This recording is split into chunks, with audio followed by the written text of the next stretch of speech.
events as a platform, as a way to leverage your business growth, your credibility. And this is where I talk about what I call my 7C's of event ROI. We can go through those, really understanding those intentions of what they're looking for. And then to paint the picture as the organizer, I heard you that your intention is to connect with your audience, or to increase your conversations, or to product launch a new product that you have and showcase it at our event. So as the organizer, painting that picture how your platform is the event and how your event can allow them to reach those goals, and having those conversations. So again, on the donation side, that's kind of separate. One, understanding, because that's a completely different department. That's going to be a lot of times like the communications, or maybe HR even. How are they really being looked at as their brand and who they want to contribute to, versus your marketing, your sales, your business development.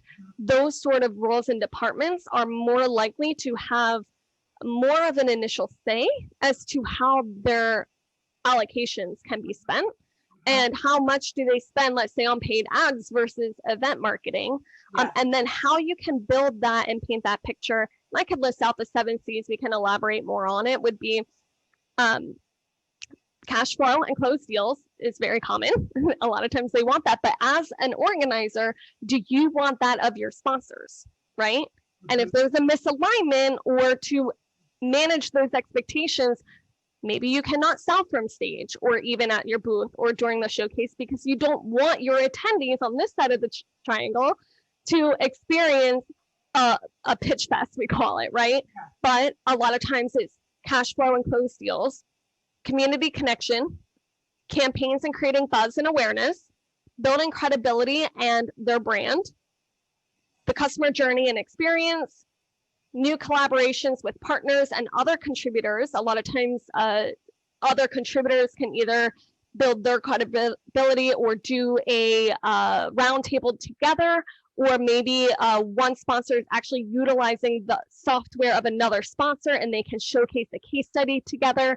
And the last one is to increase the conversion of conversations, right? And that one we hear a lot as well, where a lot of times you hear, oh, we don't have enough leads, right? Or we don't have enough connections. But not everybody that you talk to or that you meet is necessarily a prospect. Mm-hmm.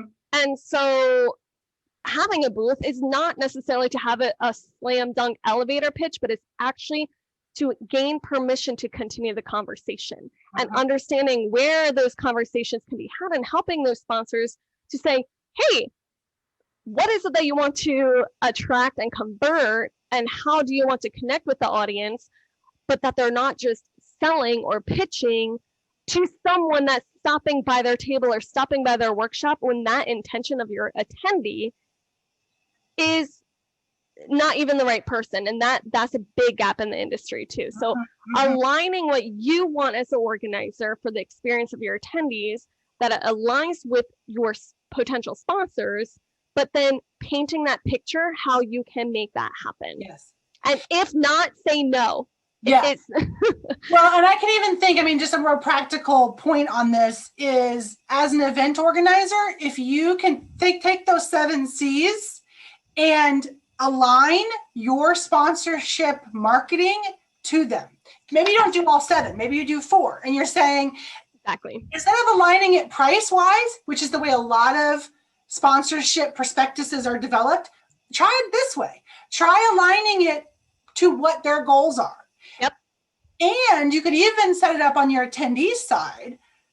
Maybe you have some really extroverted attendees who want to hear sales pitches. Create those opportunities for your attendees, that your companies who need to practice their sales pitch, or that's what they want to do. That's their goal, is to give that sales pitch as many times as they want. Create that for attendees who are interested in it.